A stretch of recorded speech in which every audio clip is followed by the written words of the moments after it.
Rain ran off the brim of Karen Ross's borrowed hat and down the back of her collar, while she stood on a splintered crate at the Bath coaching exchange, one hand lifted for balance, the other gripping a list gone soft with water. The bells had not yet struck 8. The yard was already a churn of mud, horse steam, and shouting men. Wheels screamed against stone. Porters cursed under breath. A woman in dove-grey silk drew her shawl tighter and stared at Karen as if hunger might stain by contact. Karen lifted her voice again, thin from cold, and called the names and destinations she had copied before dawn. Bristol, Devizes, London by way of Chippenham. Her boots had leaked through in the first quarter hour. The water inside them was no longer sharp.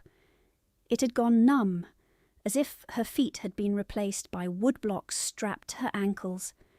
Her fingers split where skin had cracked at the knuckles 2 days earlier, and wet paper burned those cuts each time she turned a page. She did not look down at her hands. She did not look toward the hired carriage at the edge of the yard where Lady Ross sat behind glass, with a lap blanket of crimson wool and a silver cup of hot chocolate in her gloved hand. Lady Ross watched the crowd, then watched Karen, then watched the coins exchanged for each seat with the concentration of a banker balancing a war debt. "Louder!" called Mr. Finch, the booking clerk, though Karen stood 3 feet from him. "No one pays to hear a whisper." She raised her voice until her throat scraped. A boy carrying luggage glanced up at her and smirked to a second boy near the wheel ruts. "That one looks drowned already." "Plain thing," the second answered not quietly. "Eyes too big for her face." The words landed because they were ordinary. The cruelty that wounds longest rarely bothers with invention. Karen kept calling roots. Her dark hair had come loose from its pins and clung to her cheeks in wet strings. She pushed it back with the heel of her palm, left a stripe of mud near her temple, and continued reading as if she had not heard. Silence had become a skilled labour in her life. She had practised it in drawing rooms, in kitchens, on stairwells, under the gaze of people who believe the poor should be invisible and the disgraced should be grateful for the chance.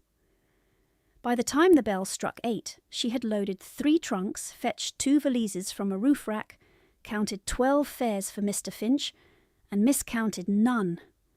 Men took the coin from her hand without seeing her face. Women gave instructions as if she were furniture. A gentleman in a foxed riding coat asked where the nearest inn with private rooms might be, and before she could answer he turned to Mr. Finch and repeated the question, as if Karen had not spoken at all. Her stomach twisted. She had eaten half a crust at dawn, standing in the servants' corridor with one shoulder against cold plaster, while the cook looked away in silent apology. The crust had tasted of old smoke and salt, and not enough. Lady Ross stepped down at last from her carriage when the London coach rolled in late and angry, horses foaming, guards swearing at the rain. Silk rustled before she was fully visible.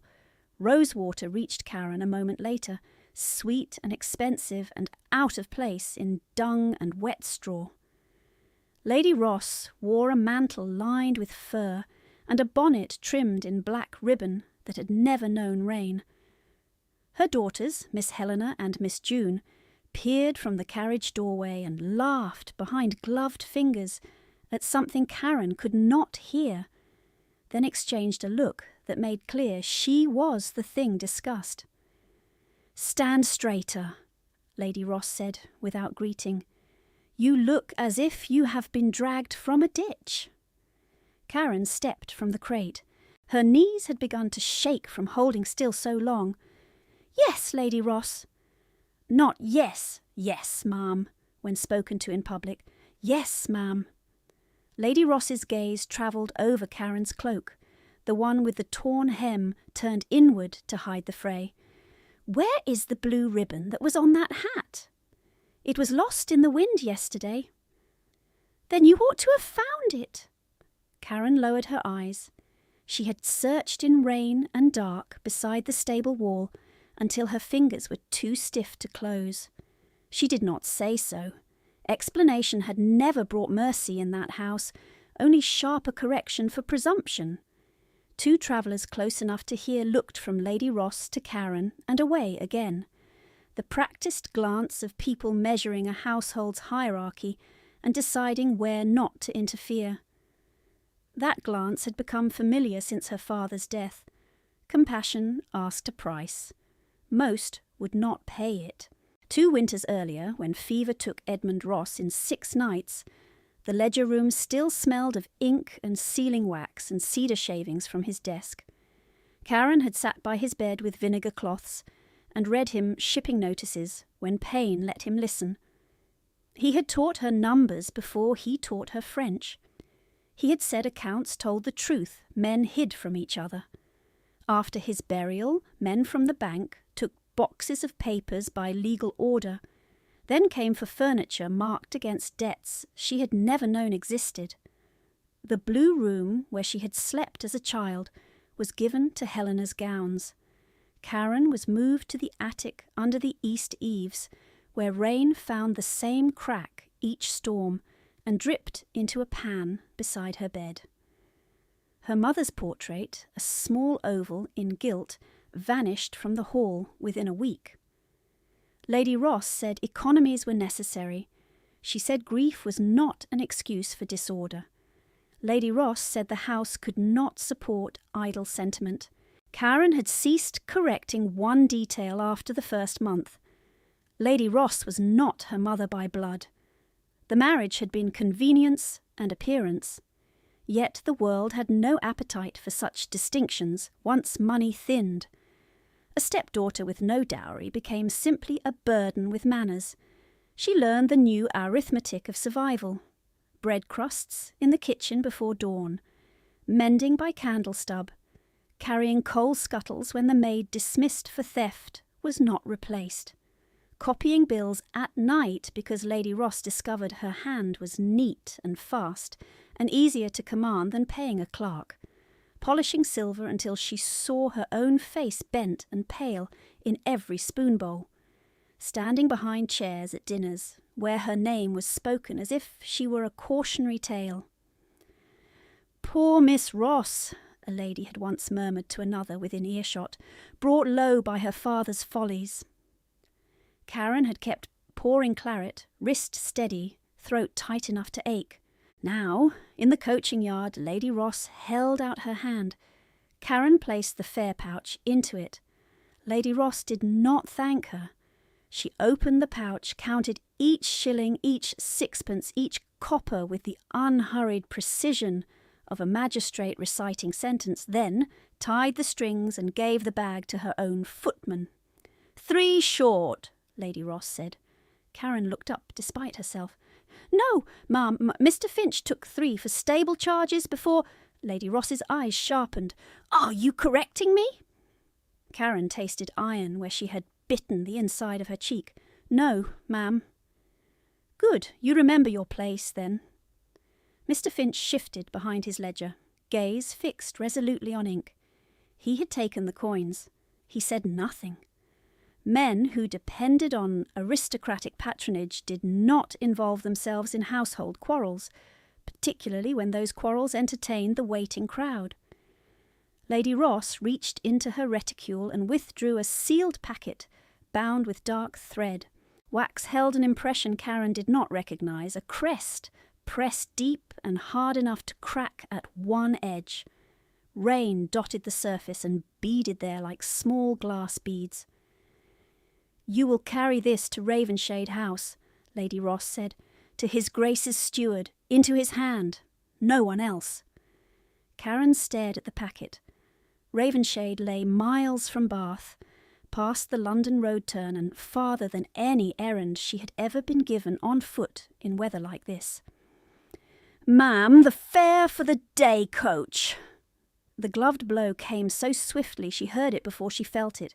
Leather against skin in a flat, sharp sound that turned 3 nearby heads at once. pain spread across her mouth and cheek. She tasted blood immediately, thin and warm and humiliatingly human in the cold. Lady Ross did not lower her hand. "Walk! Your tears are too expensive." Karen's eyes burned. She held them open until the stings steadied. Around them, the exchange resumed its noise with almost grateful speed, as if the yard had witnessed a familiar play and now returned to business. One of Helena's bracelets chimed from the carriage. Somewhere a horse stamped and tossed its head against the bit. Rain struck the hood of a coach in hard, regular taps. Lady Ross leaned closer, voice soft enough that only Karen heard. "If that packet is not delivered before nightfall, you will not return to my house. You will sleep where strays sleep." The words were not threat alone. They were procedure. Shelter, food, reputation, name. Every one of them sat in Lady Ross's hand like coin. Karen pressed her tongue to the cut inside her lip and tasted more iron. "Yes, ma'am." "Say it properly."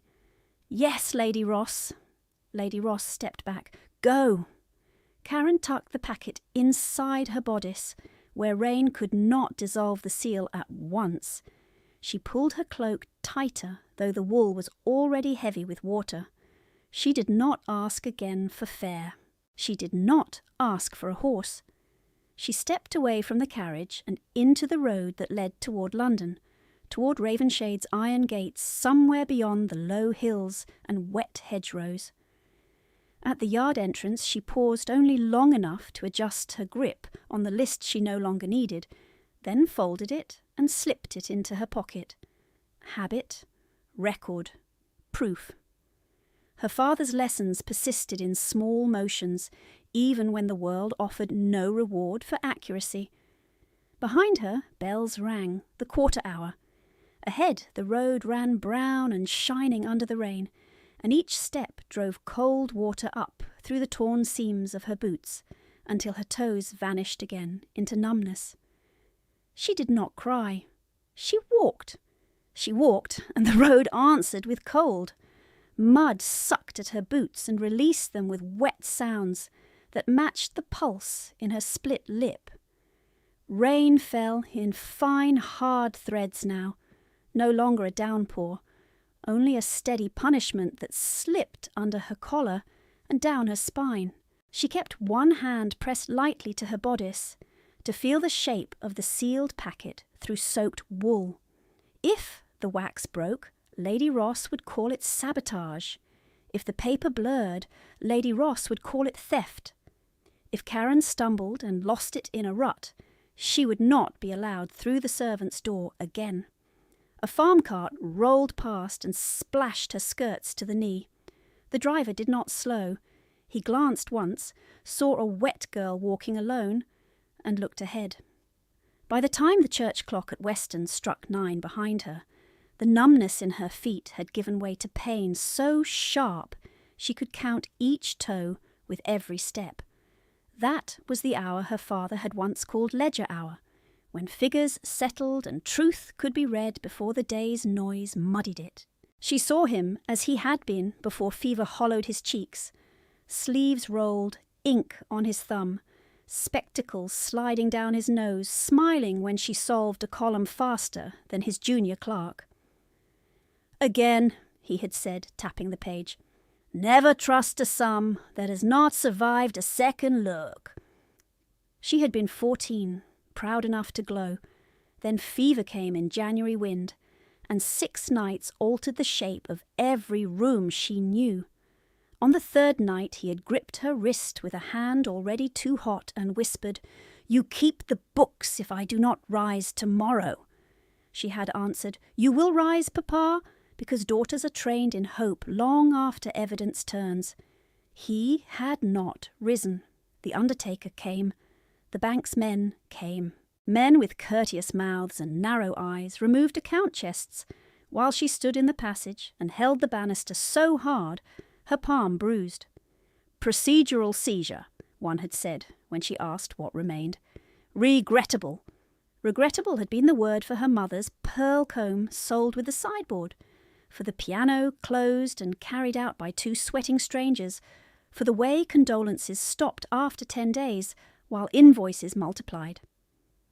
On the road, with rain in her lashes and blood drying at the corner of her mouth, those polite words felt heavier than the packet against her ribs. Edmund Ross had married Lady Ross 3 years before his death, 8 years after Karen's mother was buried in the churchyard above Bath with rosemary woven into her shroud. He had called the marriage practical. He had said a household needed order, and that companionship after grief was no betrayal. At 17, Karen had nodded and kissed his cheek, and told herself that adjustment was a modest price for his ease. She learned the cost within a season. Order in Lady Ross's mouth meant inspection. Companionship meant obedience.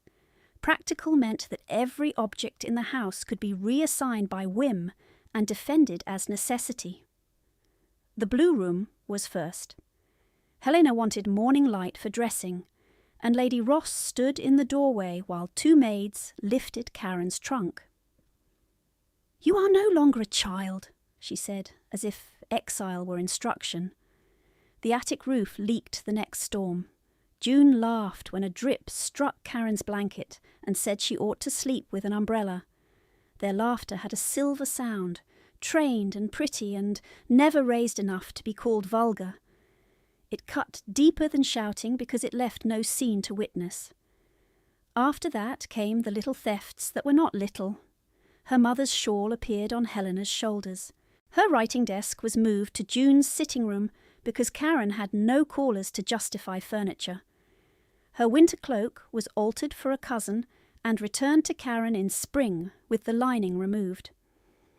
At supper, Lady Ross praised thrift before guests, while Karen stood at the sideboard pouring claret. "My girls understand sacrifice," Lady Ross had said one November evening, rosewater drifting above roast pheasant and candle smoke. "Even poor Karen has learned to make do."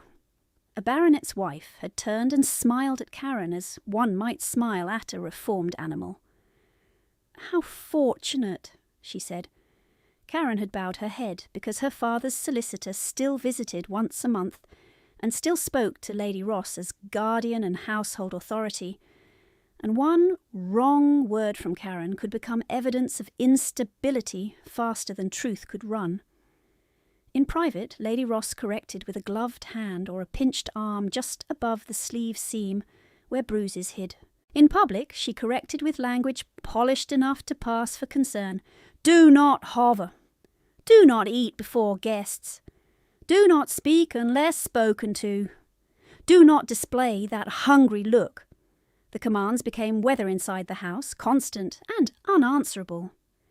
Karen learned to move without sound on the back stairs. She learned which floorboards complained. She learned to wash one pair of stockings at night and dry them by the kitchen hearth before dawn, so she could walk respectably by breakfast. She learned, most of all, that shame could be assigned by rank and repeated until even servants began to treat it as fact. Debt became the instrument and accusation became the music.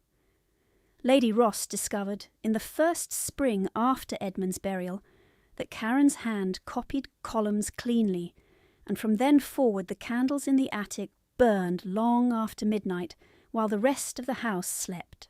Bills from tenants, wool factors, grain merchants, coal men, carriage repairs, physician calls for Helena's nerves, ribbon orders from London, wine invoices that never matched the cellar stock, all passed across Karen's narrow table.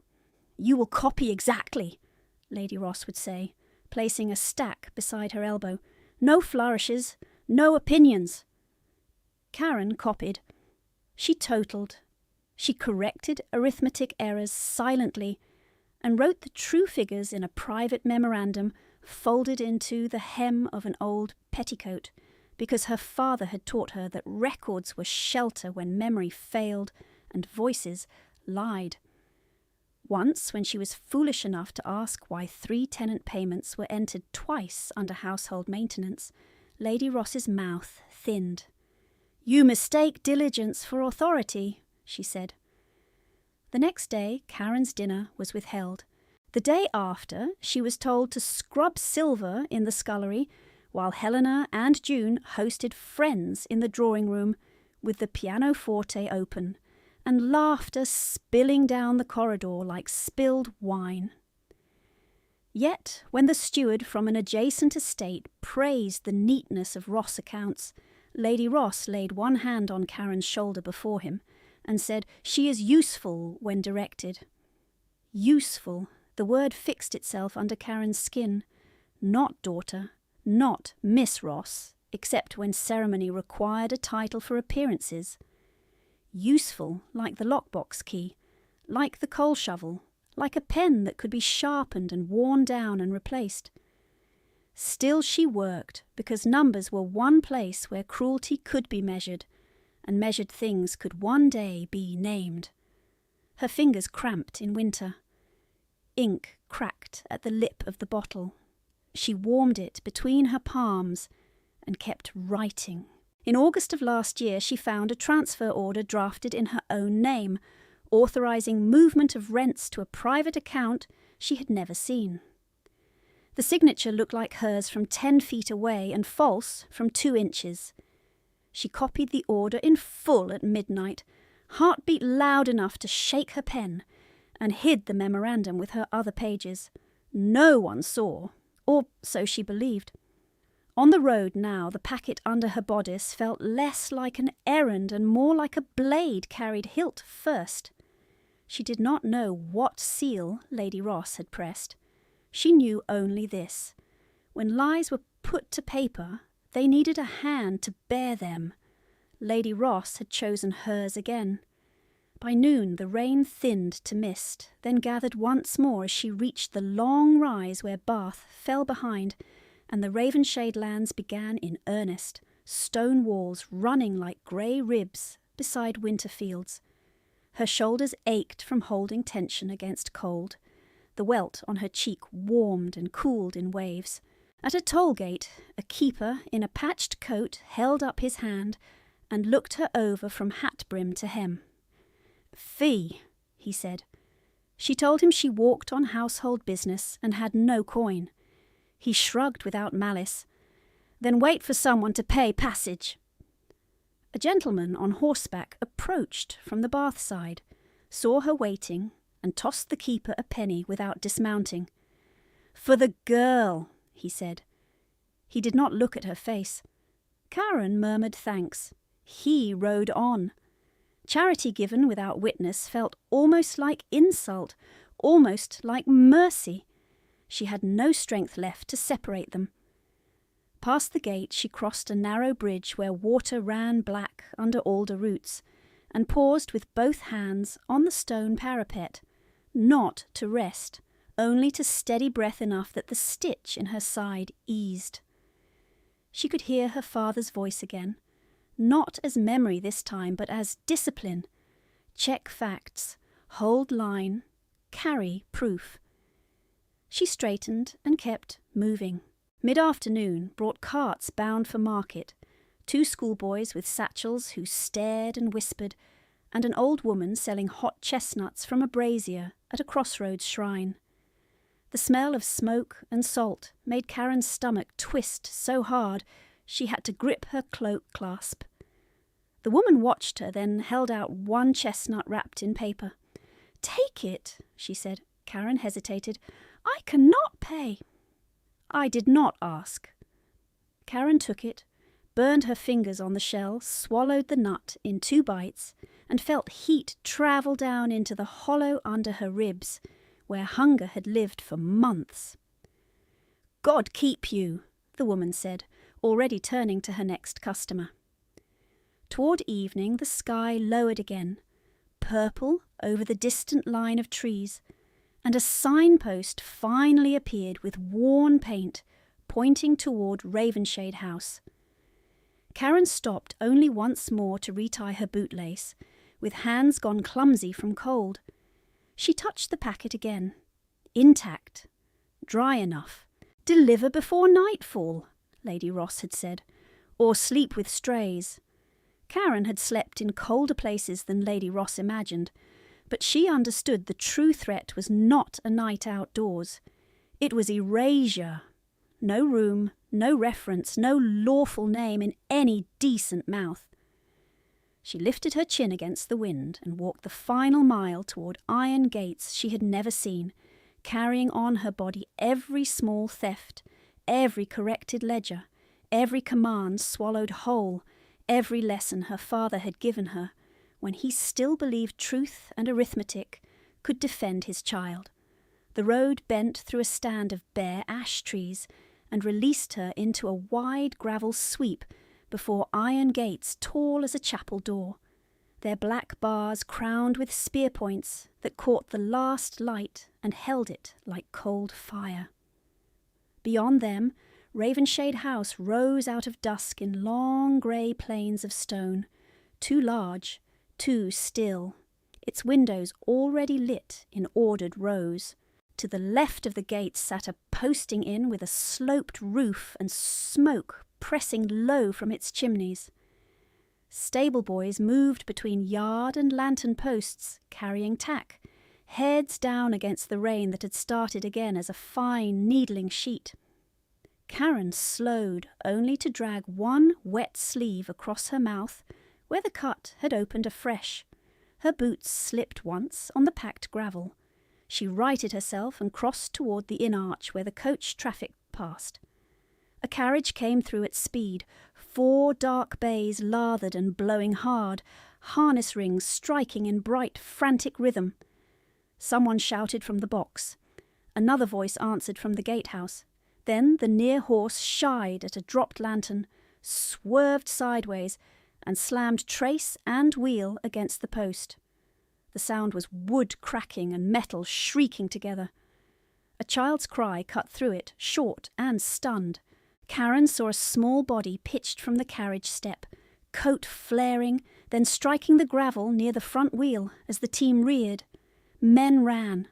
None reached him in time. The carriage lurched once more and settled crooked with one wheel jammed against stone. The child curled on his side and did not rise. She was moving before thought reached her. The sealed packet slipped from inside her bodice when she dropped to her knees. It struck mud at the edge of a rut and half vanished under dirty water. She did not even turn. The boy's breath came in thin, sharp pulls. Rain pasted fair hair to his forehead. One leg lay at an angle that told its own truth. A groom hovered with both hands lifted and empty, face drained of colour. A gentleman in evening black shouted for servants, for a surgeon, for someone to do something, and did nothing himself but stare. Karen set her palm at the child's shoulder to steady him, and slid her other hand down his shin with care, learned from farm injuries and stable accidents in younger summers, from pamphlets her father had kept on household emergencies, because prudent men prepared for mischance. Heat throbbed under the skin. The bone had shifted, but not broken through. "Do not move him," she said, not looking up. "Bring me clean linen, a board, now!" No one moved. The boy tried to twist away when pain flared. Karen bent close so he could hear her through noise and rain. "Look at me!" His eyes were grey, enormous, full of terror and disbelief. "You must hold still. I know it hurts. I know. Hold still for me." His fingers latched onto her sleeve with a strength that surprised her. Still no linen. Still no board. She tugged at the hem of her underskirt beneath her soaked outer skirt and tore a long strip free with both hands. The rip sounded indecently loud. She folded the cloth once, twice, then bound above the break to limit movement while she worked. Gravel cut her knees through wet wool. Her hands shook from cold and from urgency and from the understanding, bright as lightning, that she was kneeling in the yard of a ducal house with her dress in rags and a noble child in her arms. A shadow fell over her. A gloved hand closed hard around her wrist and pulled it away from the boy's leg. "Leave him!" The command struck like a musket crack. Karen looked up into a face carved from winter. Tall, broad shoulders under a black greatcoat darkened by rain, dark hair damp at the temples, jaw set so tight a scar near his left ear drew pale against skin. His eyes were the colour of deep water under storm, fixed on her with raw, controlled fury. She tried to pull her wrist free. His grip tightened. "Let go!" she said. "His bone will set crooked if I do." The man's gaze dropped once, swift and merciless, taking in her torn skirt, mud-caked hands, split knuckles, bruised cheek, cheap gloves with the fingertips gone thin as gauze. He did not release her. 2 footmen reached them at last with blankets and a carriage lantern. One took a breath and blanched. "Your Grace, the surgeon is sent for." "Your Grace." The words landed a half-second after their meaning. Karen turned back to the child because panic could wait and pain could not. "Then send faster," she snapped at no one and everyone. She looked up at the man who held her. "If you wish him to walk straight, I need my hand." For one suspended instant she thought he would drag her bodily away. Rain ran off the brim of his hat and tracked down the plane of his cheek without softening anything in his expression. Then he let go. "Do it," he said. She shifted at once, slid one folded strip of cloth beneath the boy's calf, and nodded to the nearest groom. "You! Hold his thigh steady. Do not press the knee." To the footman with the blanket. "Roll that and place it here." She touched the ankle. "When I say now, you will pull straight. Only straight." The groom swallowed. "I cannot, miss." "You can." Her voice was low and even. "Or he suffers longer. Choose quickly." By the time the first lamps were lit along the inn wall, the yard had gone from shouting chaos to a ring of rigid silence broken only by horse breath and the boys' strained whimpers. Karen counted once under her breath and gave the word. The groom pulled. She guided the leg into alignment, swift and precise, then bound splints improvised from 2 whip handles and the board someone had finally brought. The child cried out, then sagged, trembling. She tucked the blanket around him and pressed her palm lightly to his brow. Too warm. Rainwater streamed off her sleeve onto his coat. "It is done," she said. "He must be carried flat, gently. Keep him warm. He has fever rising." Only then did she allow herself to sit back on her heels. Mud soaked through to skin. Her hair had come fully loose, black against her throat and shoulders. Her breath shook once, hard enough to hurt. The Duke of Ravenshade crouched across from her in the rain, one knee to gravel, as if rank had no jurisdiction over urgency. He examined the boy's leg without touching, then looked at Karen again with that same unnerving precision. "What is your name?" "Karen Ross." His eyes narrowed a fraction. "Ross!" A stable hand darted forward with the child's discarded cap, and then froze under the Duke's gaze. "Inside!" the Duke said to his men. "Now!" 3 men lifted the boy on the board exactly as instructed. The child's hand reached blindly as they raised him and found Karen's sleeve again. His fingers clamped and would not release. "Easy," she murmured. "I am here." He looked at her with a desperate, silent plea that pierced through title and house and fear. She stood because he needed her to stand. Her knees protested. She ignored them. The Duke rose in one smooth motion and spoke without looking away from her. "Bring her!" No one argued. A footman held the lantern higher, lighting the mud streaked up Karen's skirts and the blood at the corner of her mouth. She saw his eyes flicker toward it, then away, trained to discretion. They moved under the inn arch and across the yard toward a side entrance of the great house where stone steps shone slick with rain. On the lowest step, Karen stopped. The memory of the packet struck like a blow. She turned sharply toward the yard. In the churned mud near the carriage wheel, half submerged, lay the sealed paper bound in dark thread. She started back toward it. A hand caught her elbow, firm as an iron bracket. Not one step. The Duke's voice was quiet now, colder for it. My son is in pain. My lord, I must retrieve. You will come inside. It is not mine to lose. His gaze hardened. Nothing in this yard matters more than him. She could have lied. She could have bowed and gone meekly where directed. Instead, she met his eyes and spoke the truth she could risk. If I do not deliver that packet, I lose the roof over my head. A muscle moved in his jaw. He turned his head an inch. Miller, fetch the sealed paper by the near wheel, untouched. Bring it to my study. A footman broke from the group at once and ran. The Duke released her elbow. Inside! They crossed into heat and light so sudden it made Karen dizzy.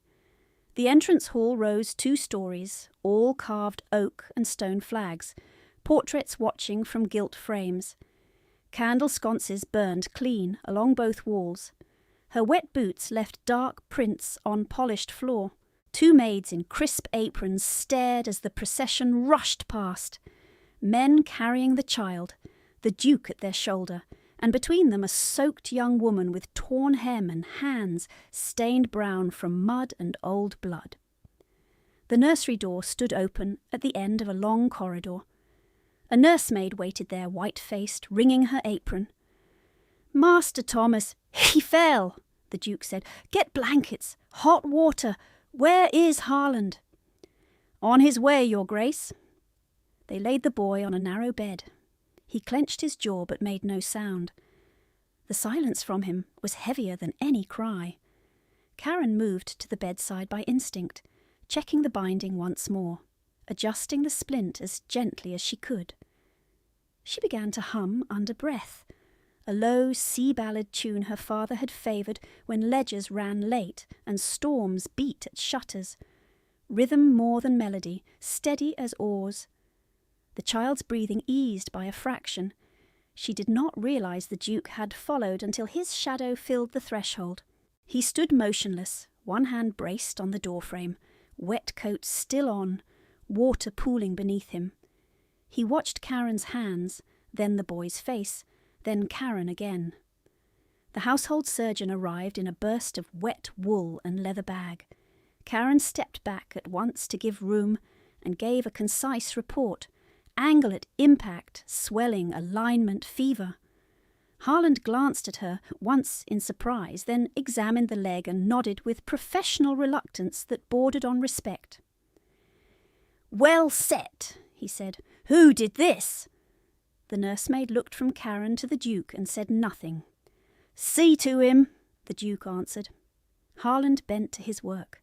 Karen turned toward the door, suddenly aware of her own shivering.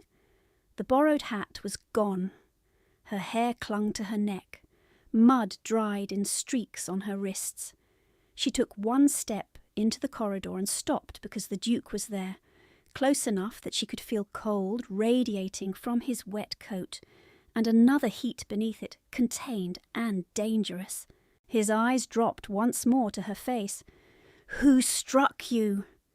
The question hit harder than accusation. No one had asked her that in 2 years.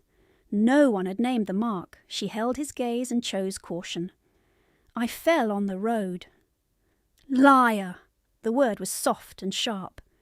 You are bruised at the cheekbone in the shape of a hand. Her pulse jumped. Your Grace asked my name, not my history. His mouth moved, not quite a smile, gone at once. You speak as if rank does not concern you. Rank concerns me every hour, she said. Pain concerned me first. From inside the nursery came the surgeon's voice, requesting laudanum and fresh bandage strips. The child made one small sound, almost a swallowed cry. Karen started to turn back, but the Duke's next words stopped her where she stood. Inside was a command. This is another. He held her with that unblinking winter stare. Food first. Then you will tell me why Lady Ross sends sealed papers by foot in a storm. He He stepped aside then, giving her the corridor and the choice to obey under witness of servants who had heard every word. Karen looked toward the hall where a maid waited uncertainly with a dry shawl, then back to the nursery where the boy's blanket had slipped and his hand searched weakly along the coverlet as if for an anchor. She crossed the threshold and put her fingers into his at once. His grip tightened. His eyes, grey and fever-bright, opened and fixed on her face with aching concentration. In the corridor behind her, the Duke remained very still. Karen bent over the child and kept her hand where his searched. The surgeon worked quickly now that space had been made. Scissors clicked. Wet cloth hissed in a basin of hot water. Thomas stared at the canopy above him, with his jaw locked and sweat at his temples. A small, rigid body braced against hurt too large for 8 years. "Master Thomas," Harland said, voice measured, "I must secure this properly. You will feel pressure." Thomas did not answer. He did not nod. His fingers only tightened around Karen's sleeve until the seam pulled.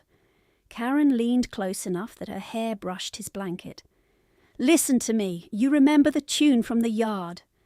His eyes shifted to her. Grey. Fear bright. She hummed 2 bars, then spoke the words under breath, old sailor verses softened for a nursery. "Low tide, high tide, lantern on the pier. Hold fast, little cabin boy, morning will be here." His breathing hitched and then found the rhythm of her voice. Harland set the splint with fresh linen and wrapped from ankle to thigh. Thomas trembled. He made one raw sound and bit it back. "Good," Karen whispered. "That was brave." Across the room the Duke had not moved from the threshold. Rain still darkened his coat. Water dripped from the hem to the polished boards. His eyes did not leave his son's face. Harland tied the final knot and sat back on his heels. "The alignment is sound. We have done what can be done tonight. Fever is the concern now." Karen reached with her free hand to Thomas's brow again. Heat pulsed hard beneath damp skin. "He burned in the yard." "He burns now," Harland said. "I will mix powder, cool cloths every quarter hour. If he worsens, send for me at once." The nursemaid hurried to the washstand. Her hands shook enough to rattle ceramic. Karen caught her wrist lightly before she spilled the basin. "Not cold," Karen said. "Cool only. If too cold, he will shiver and drive the heat higher." The nursemaid blinked. "Yes, miss." Harland gathered his instruments. "You have done this before." Karen did not look up. "On farms, in stables, wherever men thought a delay would mend itself." "Delay seldom mends." Harland glanced toward the Duke, then back to the child. "Keep him awake for the next draught. If he sleeps too deeply with fever at this pitch, wake him." The Duke spoke at last. "You will not leave this corridor tonight, Harland." Harland bowed once. "Yes, Your Grace." A footman appeared at the open door, pale from haste. "Your Grace, Miller has retrieved the sealed paper." The room held its breath for a beat. Karen felt it like a hand at her throat. The Duke did not turn. "My study. Locked drawer. I will attend it later." The footman hesitated. "At once, Your Grace." He vanished. Karen told herself to release the breath she was holding. The packet was not lost. Not yet used against her. Not yet opened in front of strangers.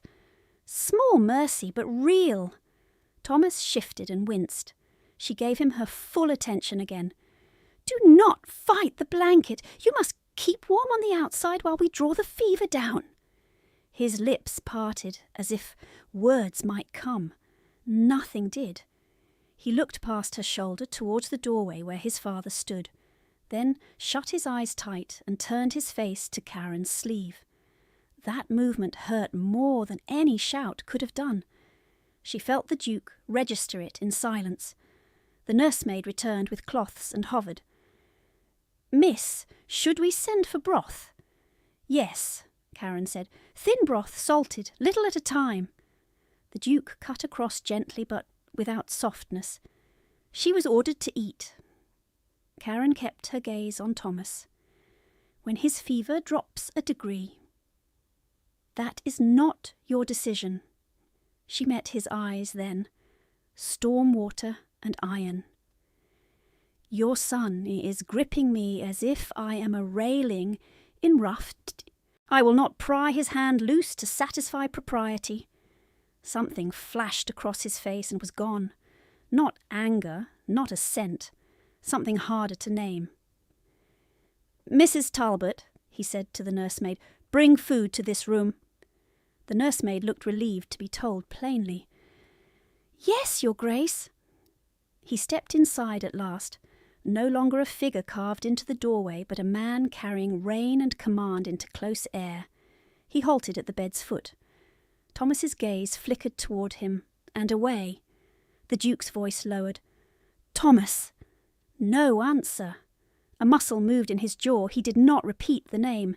Karen dipped a cloth, wrung it, laid it over the child's forehead. Sing with me, she said softly. Not to the Duke, not even fully to Thomas, simply to the room that needed another sound. Low tide, high tide. Thomas's lips moved, no voice, the shape of words only. She continued as if she had heard him. Lantern on the pier. Hold fast, little cabin boy. His hand loosened by a fraction. She took that fraction-like treasure. By the time the hall clock struck 9, the nursery fire had settled to red coals, and the fever had not broken. The nursemaid had brought broth, bread, and tea on a tray large enough for 3 people, and then stood helpless when neither Karen nor the Duke touched any of it. Harland came twice, felt the pulse at the boy's throat, listened to his chest, approved the wrapping, adjusted the dosage, and withdrew again. On his third pass through the doorway, Harland paused. Miss Ross, I will require someone to hold his shoulders while I administer this. He dislikes the taste. I will hold him, the Duke said. No, Thomas stiffened at once, panic firing through fatigue. Karen moved before the moment could split. No! The single word landed like a dropped glass. She felt the room go still behind her.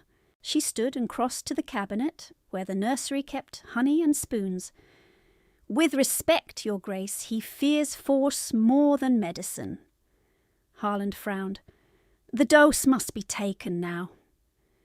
It shall be. Karen dipped the spoon into honey, then set it aside. She returned to the bed and knelt so Thomas could see only her face, not the looming figures behind. You may be angry with me in 10 minutes, she told him quietly. But for now you must trust me. His eyes searched hers. He gave one small jerking nod. She looked to Harland. Now? Harland tipped the bitter powder into watered syrup and handed her the cup. She touched it to Thomas's mouth. He turned away. Thomas! She waited until he looked back. Do you remember the 3rd line? No response. She sang it anyway. Storm drum, mast hum, sailor, do not fear. His throat worked. He swallowed once. She offered the cup again. This time he took a sip, then another, face pinched in disgust. She gave him honey at once. He swallowed that too and glared at her with betrayed dignity. There, she said, you may scowl. It means you are alive enough to argue. Harland let out a breath that sounded like professional gratitude. That is sufficient for now. The Duke watched her over the footboard, unreadable. When Harland left, the nursemaid moved toward the tray again. Miss, please take something. Karen finally reached for bread, tore off one small piece and chewed without tasting. Her stomach cramped at the first food of the day. She forced herself to swallow because fainting beside a fevered child would help no one. The Duke did not eat. He removed his wet gloves 1 finger at a time and laid them on the mantel. His hands were large, scarred across the knuckles. The left shook once before he stilled it against the stone. Karen saw. She wished she had not seen. Witness could be dangerous when given without permission. Thomas drifted towards sleep and jerked awake again. Each time his hand sought hers first. Each time she gave it. Between those moments she spoke fragments of practical nonsense to keep him anchored. Names of ships from old journals. The order of stars her father had taught her from the attic window. How rope was braided stronger from 3 weak strands than one proud cord. At 9:30, a maid arrived with fresh bandages and dry wood. She curtsied to the Duke and addressed Karen by accident of urgency. "Miss, the housekeeper asks if the child takes willow bark in milk." Karen answered while wringing another cloth. "In water, milk may turn his stomach now." The maid nodded and hurried away. The Duke's gaze sharpened. "You issue orders here, as if you belong." Karen set the cloth and did not look up. "I issue what keeps him breathing evenly." "That is not what I asked." She lifted her head then. "No, Your Grace, I do not belong." He absorbed that in silence. A quarter-hour later, Thomas began to shiver despite the blankets. Karen exchanged the cool cloth for a dry one, adjusted the fire, then put 2 fingers against his wrist and counted. The Duke stepped closer. "What?" "Pulse running too fast for this stage." Harland was sent for again. He arrived with his coat half-buttoned, examined the child, increased the interval of compresses, and ordered heated bricks wrapped at the feet to prevent the chill from deepening. As the room shifted around these instructions, Karen saw the nursemaid falter near the wardrobe, face gone grey with exhaustion and fright. The woman had likely been on duty since before dawn. "Sit," Karen said quietly. "I cannot, miss." "You can for 2 minutes." Karen nodded toward the chair by the hearth. "If you collapse, we lose 1 pair of hands." The nursemaid sat, as ordered, and covered her face. Her shoulders shook once. She lowered her hands at once, ashamed. Karen pretended not to see the shame. "Count linens for me," she said, out loud. The woman obeyed. 1 in use, 3 folded, 2 by basin, 1 warming. "Good. Keep counting each quarter-hour." The simple task steadied her. The Duke had turned slightly away, as if granting privacy where class lines usually denied it. Yet Karen knew he heard every word. He heard her triage not only pain but panic, and he let it stand. Near 10, Thomas opened his eyes and stared at the ceiling moulding as if reading a message there. His lips moved. No sound. Karen bent near. "What is it?" "Nothing." She tried again with the ballad. "Low tide, high tide." His fingers tightened and released in rhythm. His throat worked. A whisper of breath touched her knuckles. No word formed. Still, he was trying. The effort drew sweat at his hairline and left him trembling. "Enough," she murmured. "You have done enough for one night." The Duke stepped to the bedside. His voice was roughened now, not by volume, but by restraint worn thin. "Thomas, look at me." The boy looked. For 2 full breaths he held his father's gaze. Then fear and longing crossed his face together. So quick and naked Karen had to glance away. The Duke did not reach out. He stood with his hands at his sides, as if contact itself might shatter something fragile and long damaged. Karen understood then with a clarity that almost hurt. This household had learned to orbit grief without touching it. Servants moved around the wound. Physician, nurse, father, son, each performing duty, none able to cross the smallest distance. She crossed it because someone had to. She placed Thomas's hand, still damp and hot, on top of the blanket where his father could see it clearly. Then she stepped back 1 pace, enough to open space without leaving the child. The Duke looked at her once, a sharp, assessing glance. Then, very slowly, He set 2 fingers over his son's knuckles. Thomas flinched. He did not pull away. The room held. Harland, entering with another packet of powder, stopped short on the threshold and waited without interruption. "Mrs." Talbot did not move. Even the fire sounded quieter. The Duke kept his fingers where they were. "Steady," he said to the boy, but the command seemed meant for himself as much as Thomas. Karen resumed the cloth at the child's brow and began the ballad again, softer now, almost only breath. The rhythm knitted around the fragile contact and did not demand more than either could give. 5 minutes later, Harland cleared his throat lightly and resumed his duties. The spell broke into practical motion again.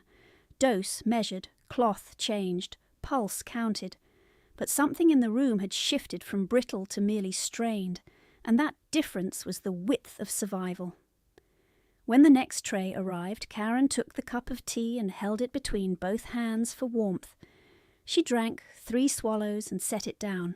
The Duke finally took a piece of bread. He ate it standing, eyes on his son. Near 11, Thomas slept for longer than a minute at a time, fever still high, breathing less ragged. Harland gave cautious approval. "If this trend holds another hour, we may have passed the sharpest edge." Karen nodded, too tired to answer. Her shoulders felt made of wet sand. Her lip throbbed. The cut at her knuckles had reopened and left tiny half-moons of blood. On a cloth, she quickly folded inward so no one noticed. The Duke noticed. He moved to the washstand, took a clean strip of linen and came back. "Hand." She stared at him, not understanding. "Hand," he repeated. She gave him her left because the right was under Thomas's grasp. The Duke rapped her split knuckles with efficient pressure, not gentle, not cruel. Soldier work, field habit. He tied the knot and released her. "Do not bleed on my son's bedding," he said. "Command as cover. Care inside iron." "Yes, Your Grace." From the bed came a small sound. Thomas, still half asleep, had turned his face toward Karen and breathed one syllable that might have been air, might have been nothing, might have been the beginning of her name. She leaned close and listened, but he drifted under again before the sound could form. The Duke heard it too. She knew by the way he went absolutely still, as if movement might frighten language back into silence. Neither of them spoke. They returned to their stations on either side of the narrow bed, strangers bound for one long night by a child who had chosen, in pain, to hold on. Thomas slept in fragments.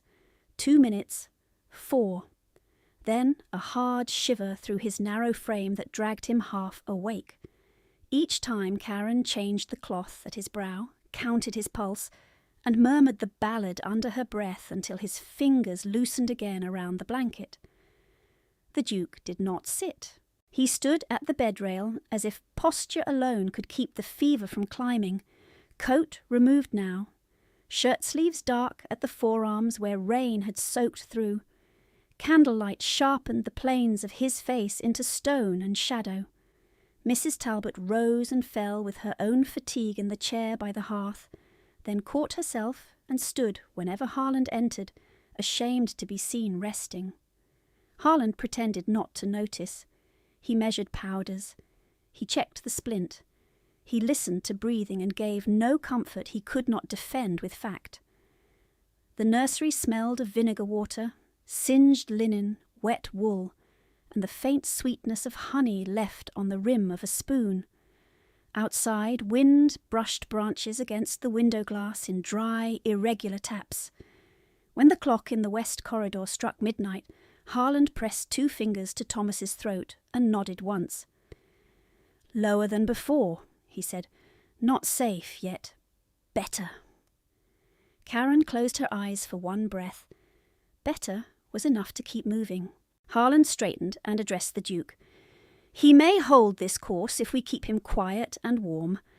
I must prepare another draft. 10 minutes." The Duke inclined his head. Do it. Harland gathered his bag and crossed the room. At the door he paused, glanced at Karen's face, then to the folded cloth beneath her hand, where a faint rust stain had spread from her split knuckles. She requires her own bandage changed, he said, and food beyond crusts, if she's expected to remain useful. Karen stiffened at the bluntness. Mrs. Talbot looked down quickly, as if she had heard something private. The Duke answered, without looking away from his son. She remains. See to both. Harland left. The words settled across the room with the weight of decision. She remains.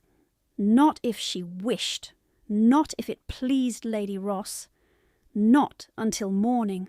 A command delivered as household management, yet it closed a gate she had expected to walk back through before dawn, wet and shivering, and too late to avoid punishment. Karen kept her voice low. Your Grace, my absence from Ross House will be noticed. It will! I was ordered to deliver a packet and return directly. I know what you were ordered. He turned then, finally, and his eyes found hers with unnerving precision. You were sent on foot in a storm with no fare. You were struck before witnesses. You are underfed, overtired, and injured. You will not step outside this house tonight. Mrs. Talbot's hands stilled over a folded blanket. Even the fire seemed to pause between crackles. Karen felt heat rise beneath the cold in her skin, not from shame alone. From being named in plain language when everyone else had preferred euphemism. She had grown used to harm disguised as discipline, hunger disguised as thrift, bruises disguised as clumsiness.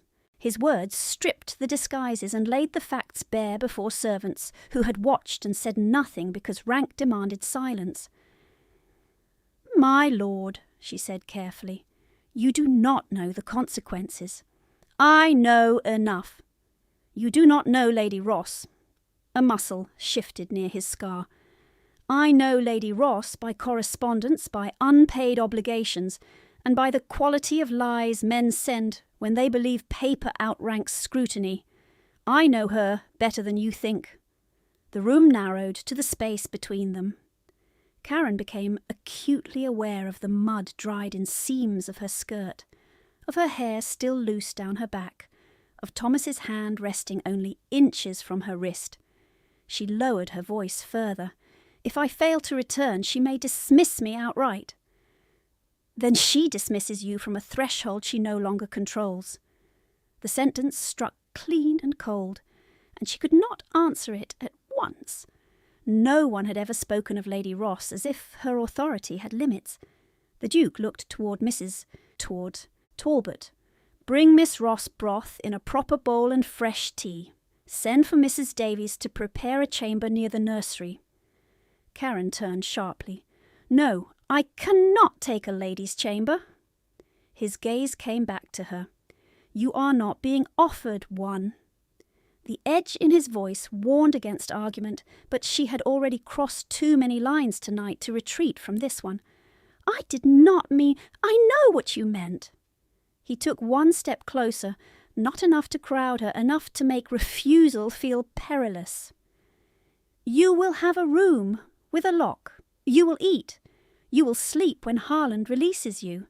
At first light, you and I will open the packet in my study. There it was, the true axis beneath all the smaller commands. Paper, names, evidence, consequence. Karen swallowed. If the seal is broken in my presence, Lady Ross will say I tampered with it. She may say what she likes to the magistrate. Mrs. Talbot drew in a quiet breath. Karen heard it and understood that this too had crossed into territory no order could retract. Magistrate meant accusation made real. It meant records examined. It meant that whatever lived in the packet would not remain a household secret. Thomas stirred and gave a soft, pained sound. Karen bent immediately, checked his forehead, shifted the blanket higher at his shoulder. The fever still burned, though less fiercely than an hour before. The Duke watched her hands. "You did not hesitate in the yard," he said. She kept her eyes on Thomas. "There was no time. You did not hesitate here either, not with my son, not with my staff. That is because pain is the same in every house." The words left her before caution could catch them. Mrs. Talbot froze with the tray she had just received from a maid at the door. Karen expected rebuke, expected the Duke's face to harden into rank and distance. Instead, he went very still, as if the sentence had reached a place already cracked. After a long beat, he said, "Yes." Only that. Yes. No defence, no command. An assent so quiet it felt more dangerous than anger. Mrs. Talbot set the tray down with careful hands and began pouring broth. She did not look up. Harland returned with a fresh draught and assessed Thomas quickly, then looked between Duke and Karen with professional impatience. "If we are done declaring wars, the child requires this now." Karen almost smiled at the severity, but the expression faded before it formed.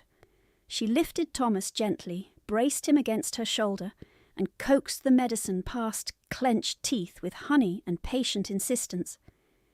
He fought less this time. Harland took that as progress and approved with a grunt. By midnight, the nursery had settled into a fragile rhythm. Cloth, pulse, sip, wait. The Duke finally sat in the straight-backed chair near the bed, not because fatigue had claimed him, Karen thought, but because Thomas's line of sight found him there and steadied. He sat with forearms on his knees, hands clasped once, and then unclasped, eyes fixed on the child. He did not speak unless necessary. He did not leave when Harland urged him to rest. He did not move when the fire dropped and was built again around him. At one, Thomas woke enough to whisper a dry sound that might have been water. Karen gave him 2 small swallows and blotted his lips with linen. His lashes trembled. He looked from her to his father and back, uncertainty clouding his fever-bright eyes. The Duke leaned forward. "You are safe." Thomas watched him, then turned his face toward Karen's sleeve, as if safety had a narrower shape. A shadow crossed the Duke's expression. It passed quickly, but Karen saw the effort it cost him not to reach too fast, not to command what fear would not yet yield. He sat back by inches. Control restored, loss unspoken. Harland checked the pulse again and allowed himself the smallest release of tension. Another degree down. Mrs. Talbot pressed a hand to her mouth. Relief and exhaustion colliding. Karen finally lifted the broth bowl. It had gone lukewarm. She drank it in slow, dutiful mouthfuls while watching Thomas's chest rise and fall. Salt and fat hit her empty stomach like a stone dropped into deep water. She ate 1 heel of bread and wrapped the rest in a napkin without thinking, old habit from lean kitchens. "You may eat all of it," the Duke said without turning. She went still, caught. His eyes remained on his son. "There is more bread in this house." Karen unwrapped the heel and finished it. At 1:30, Harland set down his watch and addressed them both. "If this line holds until dawn, he is through the worst of tonight. Mrs. Talbot can maintain compresses. Miss Ross should rest for 1 hour at minimum. Her hands are trembling." Karen tucked both hands under the edge of the blanket so the shaking would not show. Too late. "I can remain," she said. "No," Harland answered. "If you collapse, I lose my most effective pair of hands." The Duke stood. "Mrs. Talbot, sit with the child. Harland, stay in this corridor. Miss Ross comes with me." Karen's pulse jumped. "Your Grace, I should not leave him." "You are not leaving. You are crossing 12 paces." He moved to the adjoining dressing room and opened the inner door. A small chamber beyond held a narrow bed, a washstand, and a banked fire. Plain by ducal standards, safer than any place she had slept in 2 years. Karen did not step forward. The Duke waited. hand still on the door. "I cannot pay for this," she said quietly. His face changed by a degree, not softer, but less armoured. "You paid in the yard." She stared at him. He held her gaze. "You paid again every quarter hour since." The words cut through defences she had spent years building. Payment had always meant coin she did not possess. Obedience she could not refuse, debt she could never clear. He had named her labour as value, not obligation. He had placed weight where the world had treated air. Karen looked away first. "If I sleep, wake me at once if his fever rises."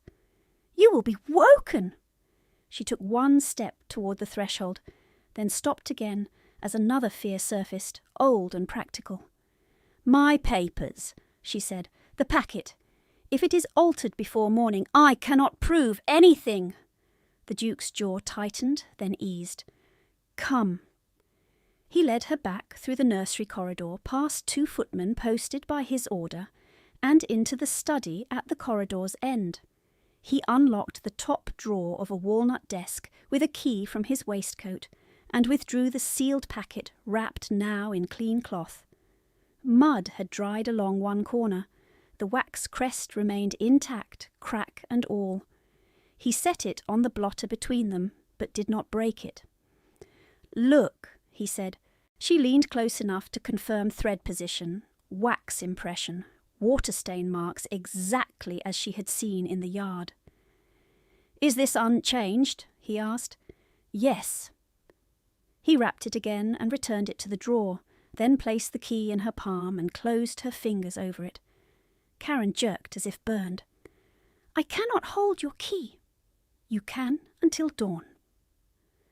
"My lord, if anyone sees, they will see what I intend them to see, that this packet remains secured under joint witness." His hand stayed over hers for one uncompromising second, then released. "You open that drawer with me present, no one else." The key lay cold and heavy against her skin. Trust or strategy or both. Either way, irreversible. From the nursery down the corridor came a small cry, quickly soothed by Mrs. Talbot's murmur. Karen turned instinctively. "Go," the Duke said. She went back at once. Thomas had only shifted in sleep. Fever still high, breathing steady. Relief left her weak in the knees. When she straightened, the Duke was in the doorway again, watching her with that same severe attention that missed nothing and spared nothing. "Miss Ross," she faced him, "from this hour no message from Lady Ross reaches you without passing through me."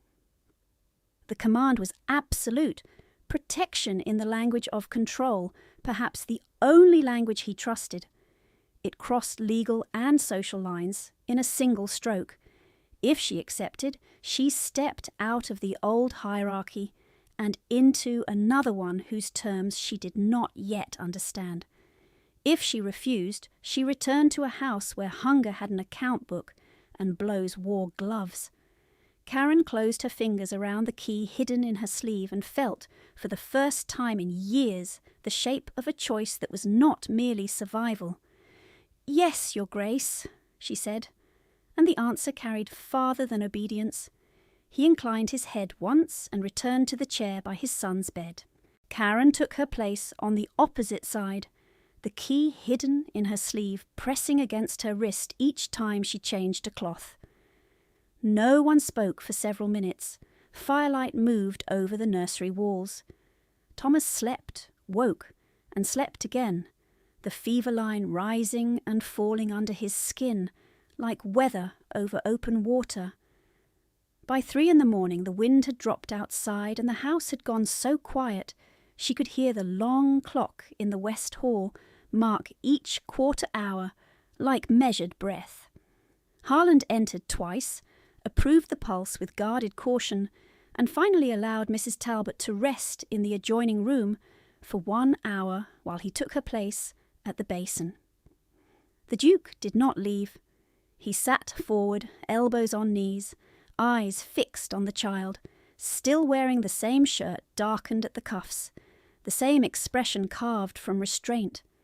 At 4:30, Thomas's fever broke. It did not announce itself with drama. Sweat cooled at his throat.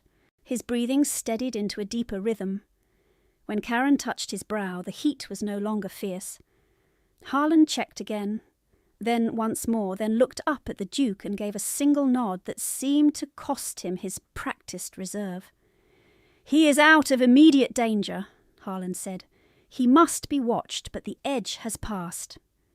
Karen bowed her head over clasped hands and let relief move through her in a silent wave so strong it left her shaking. When she looked up, the Duke was watching her, not his son, and for a moment neither of them looked away. At dawn, grey light reached the nursery windows. Thomas opened his eyes without panic and drank broth in slow swallows. He watched Karen every time she moved, as if confirming she had not vanished. When Mrs. Talbot offered to take the cup, he turned his face away and held it only when Karen steadied his hand. The Duke rose. "Study! Now!" Karen slipped the key from her sleeve and followed him down the corridor, Harland behind them, at the Duke's order as medical witness, and Mr. Vale, the steward, called from his office with his ledger under his arm. In the study, the Duke closed the door himself. He did not sit. He held out his hand. "The key!" Karen placed it on his palm. He unlocked the drawer, withdrew the packet wrapped in clean cloth, and set it on the blotter in full view of all three witnesses. "State what you see," he said to Karen. She stepped closer.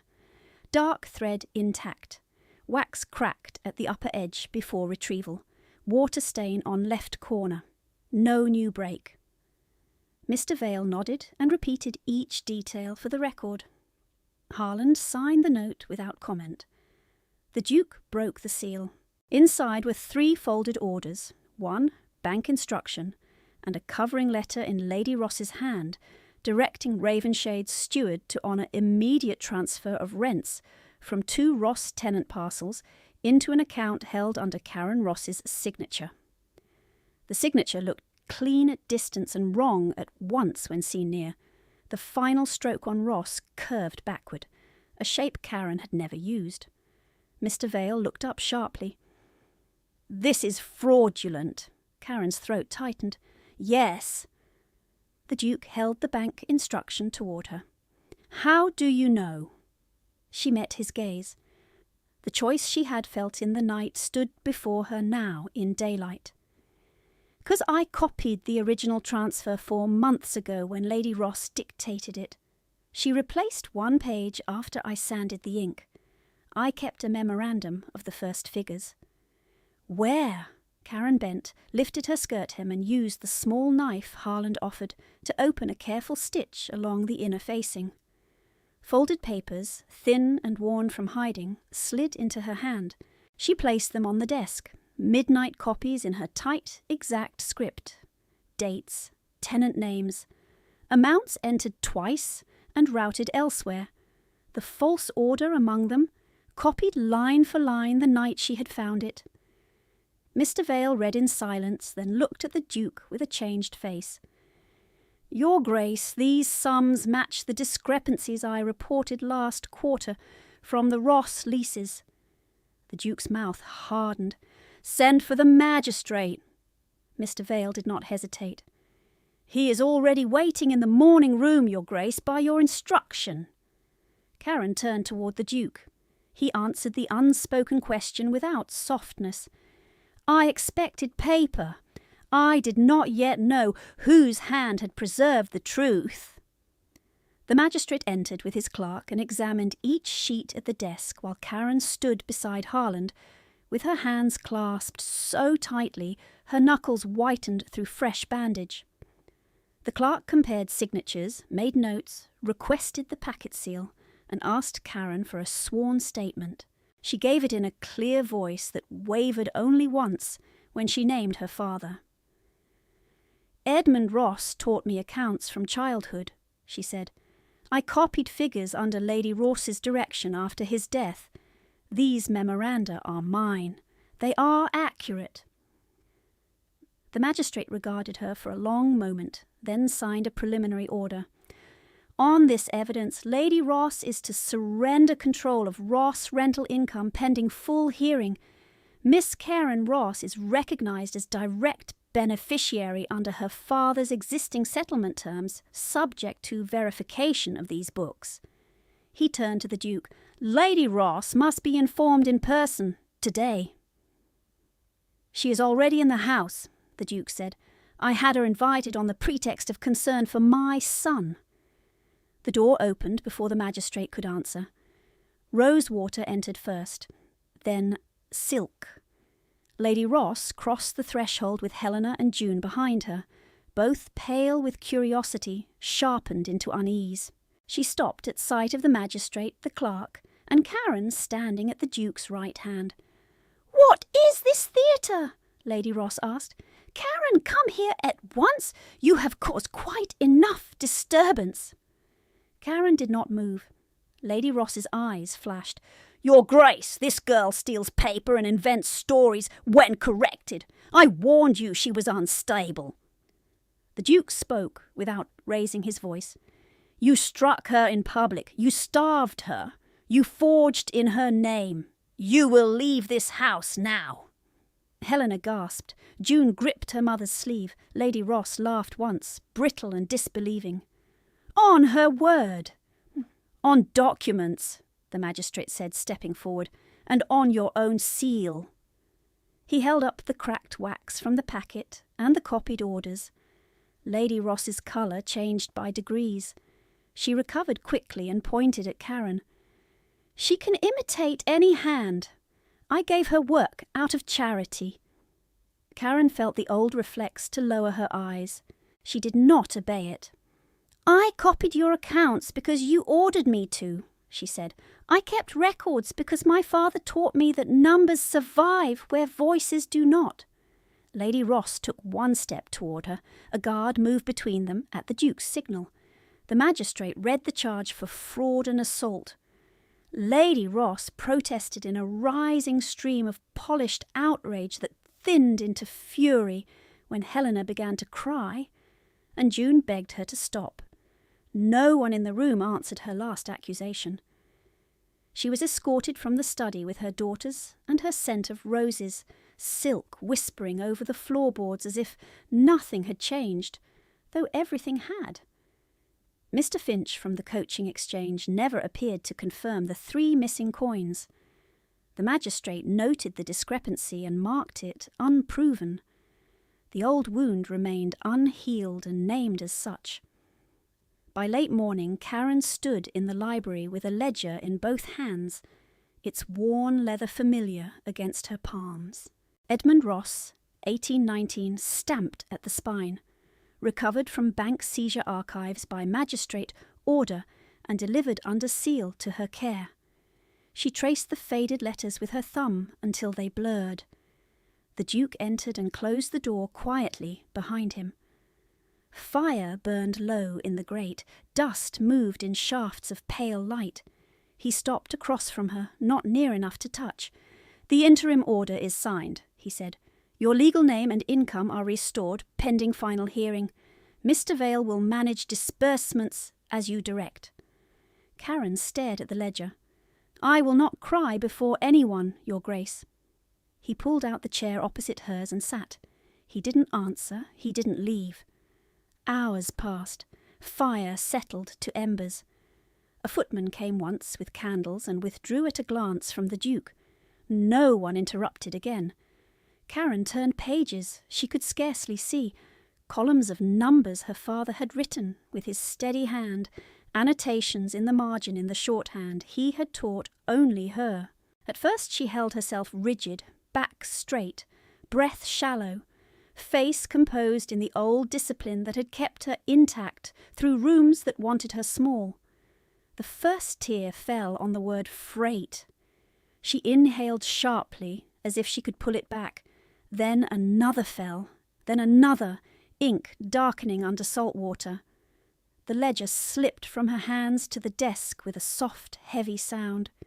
She folded over it and wept without grace, shoulders shaking, years of silence breaking open all at once. The Duke did not move toward her. He did not speak comfort he could not carry. He sat across from her through all of it, hands still, gaze lowered, present as stone and far kinder than words. When she could breathe evenly again, he pushed a clean handkerchief across the desk. She took it. Their fingers did not touch. At breakfast the next morning, Thomas sat propped with pillows at the nursery table, pale but alert, one leg splinted and elevated on a padded stool. Mrs. Talbot poured tea. Harland pretended to inspect a chart while watching the child from the corner of his eye. The Duke stood by the window. Karen entered with a tray of toast. Thomas looked up, his lips parted. The room stilled. "Karen," he said, rough and small and unmistakable. Mrs. Talbot covered her mouth. Harland looked down abruptly at his chart. The Duke turned from the window, and in that movement all the hard control of the last day showed its fracture and its force. Karen set down the tray because her hands had begun to tremble. She crossed to Thomas and touched his shoulder. "Good morning, Master Thomas." He held her wrist with solemn certainty, as if naming had made the world hold.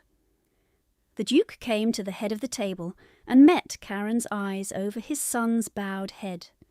"Stay," he said. "No desperation, no bargain. A vow shaped as command, offered in the only form he trusted." Karen looked at Thomas, at the bandaged leg healing straight, at Mrs. Talbot's wet eyes, at Harland's rigid dignity, at the window where dawn had finally reached full light. "Yes, Your Grace," she answered, and this time the answer was chosen.